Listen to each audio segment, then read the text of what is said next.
Sound கார்டுனா என்னன்னு பார்த்தோம். இப்போ நம்ம டூல் நம்பர் 3க்கு போகலாம். அதுதான் நம்மளோட midi controller.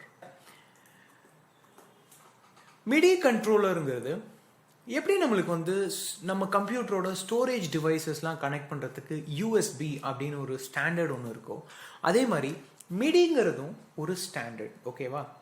It helps us connect music instruments to the talk. மிடிங்கிறதோட ஃபுல் ஃபார்ம் என்னன்னா மியூசிக் இன்ஸ்ட்ருமெண்ட் டிஜிட்டல் இன்டர்ஃபேஸ்.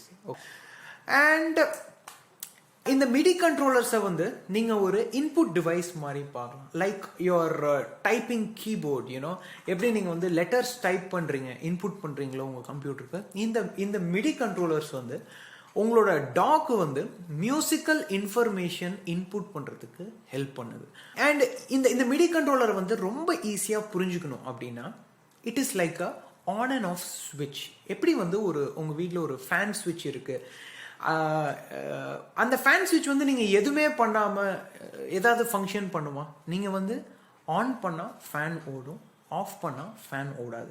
இவ்வளோ தான் அதோட ஃபங்க்ஷன். அதே மாதிரி தான் மிடி கண்ட்ரோலரும். மிடி கண்ட்ரோலரில் இருக்க பட்டன்ஸும் நீங்கள் ப்ரெஸ் பண்ணால் இந்த கீயை இந்த யூசர் ப்ரெஸ் பண்ணுறான் அப்படின்னு சொல்லிட்டு உங்களோட டாக் அது இன்ஃபர்மேஷன் அனுப்பும். எந்த கீயுமே ப்ரெஸ் பண்ணலன்னா அந்த மிடி கண்ட்ரோலர் ஒன்றுமே பண்ணாது, அப்படியே ஐடியலாக வெயிட் பண்ணிட்டு இருக்கும் உங்களோட கமாண்டுக்காக. இதுதான் மிடி கண்ட்ரோலர். அண்ட் நீங்கள் எந்த கீ ப்ரெஸ் பண்ணுறீங்களோ அந்த நோட்டை மியூசிக்கல் நோட்டை உங்களோட டாக் அந்த மிடி கண்ட்ரோலர் ட்ரிகர் பண்ணுது. இதுதான் மிடி கண்ட்ரோலரோட ஒரு ஜாப். ஓகேயா?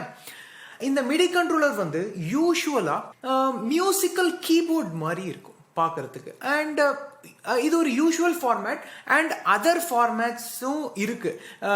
For example your launch pad, guitar and உங்களோட சீபோர்ட் ரோலி அப்படின்னு சொல்லிட்டு இருக்கு. இது எல்லாமே மிடி கண்ட்ரோலர்ஸ் தான். ஓகே?